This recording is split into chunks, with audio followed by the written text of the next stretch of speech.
หมอแคนเก่าพี่น้องเฮ้ยเอาทางนี้ไป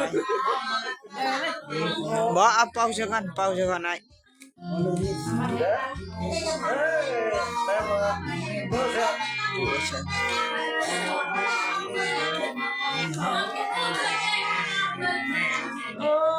สาวมือหน้ากาตายนะคนงามเวลา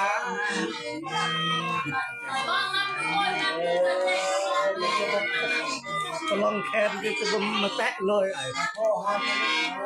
ยักษ์ลูกโวเราอันนี้มาหมักต้องผมมีสิเป็นสาวเวลาโมดันโมเวลาผมก็ไปประมาณหมอแคนบ้านเฮาพี่น้องนี่ฝากติดตามเด้อกดไลค์กดแชร์ให้หมอแคนพญานาคเพิ่นพี่น้องมาลำก่อนมาลำก่อนมาลำก่อน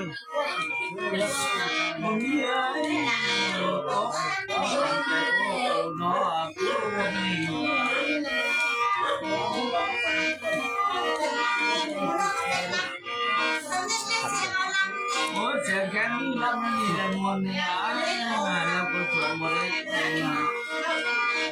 เป็นห้ามแน่นะจนเขาแน่เรานั่นก่อนหนึ่ง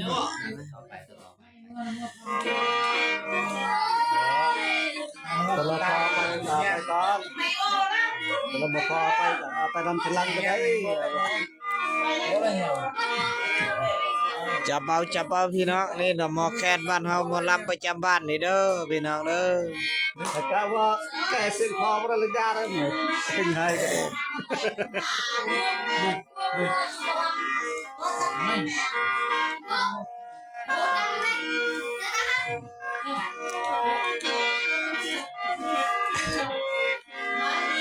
โอ้แล้วแม่หมอลำเนี่ยเจ้าลำก่อนก่อนหนึ่งก่อนลำก่อนหมู่นั่นแหละลำผู้หญิงน่ะขึ้นก่อนหมอลำจากบ้านหนอนนะจากบ้านพอนมาตายบ้านเคยอยู่นะก็บ่เป็นอย่างเนาะนี่แหละแค่คำว่าหมอแคนไม่นี่หมอลำไม่นี่มันว่าถ่ายสดลงนะมาไว้มาส่งวิวเด้อนี่โอ้มีหลายกระบวนการไอ้น้องเข้ามาร่วมงานทำควันนะไก่ตีไก่น้อยว่าซั่นเนาะ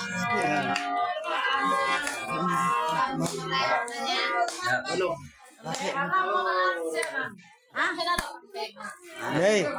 บ่ลำเนื้อกระตาลำบ่ม่วนบ่ม่วนก็ยังเขาบ่เป็นบ้าเราก็ได้เสียงอย่าเว้ามันเข้ากล้องแล้วนี่อย่าเว้าในนั้นเอาหน่อยหนึ่งบ่หลายก็เอาหน่อยหนึ่งเป็นบ้าเลยเป็นบ้าตาน้อมเชื่อเขาเลยตาน้อมนี่ไอ้เสียงความของน้องเป็นต้องการก็ไปเด้ใช้บ้านเฮาเลยไปบ้านสักมา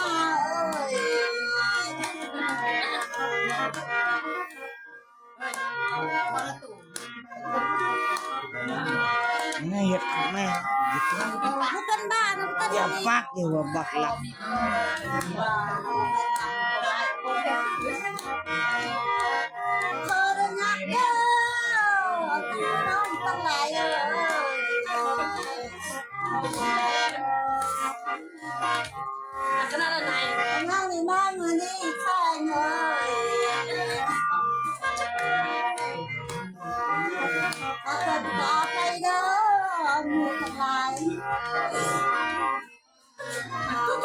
ไอ้นายยักษ์เขาไก่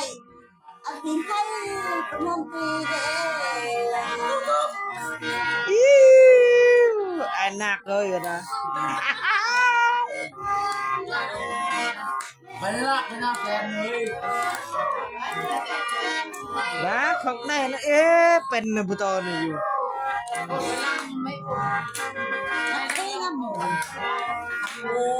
มาไว้ไม่ช็อตมานั่งเป็นคู่ลาวเว้ย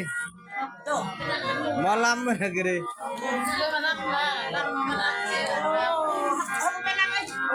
เป็นลำในสงคราม ลำ เป็นบ้าน หมอลำ2 คนพี่น้องนี่ บ่จะเที่ยวสิพาความสุขมาแห่งไป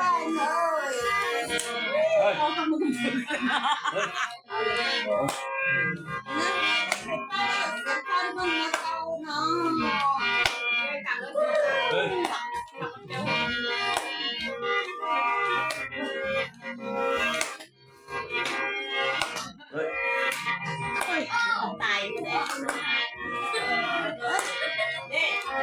เอาทางนั้นมันเลยหนึ่งเป็นโต นั่งข้างในนั่นนะเพาะเป็นคนดังเลยลำอีกก่อนหนึงอีก ไอ้บ้าบาดเหลืองอยู่เอามาตกมือเราคอนเทนต์พี่น้องคอนเทนต์นี่ เบื่ออะไร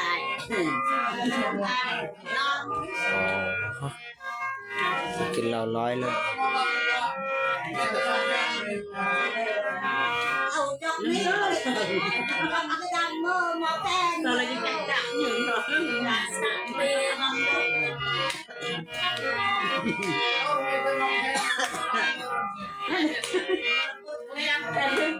เอ็ดคืออยู่นะ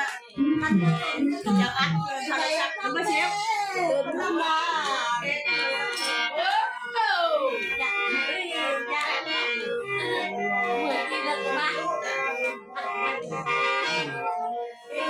พี่น้องฟังลำมาดิ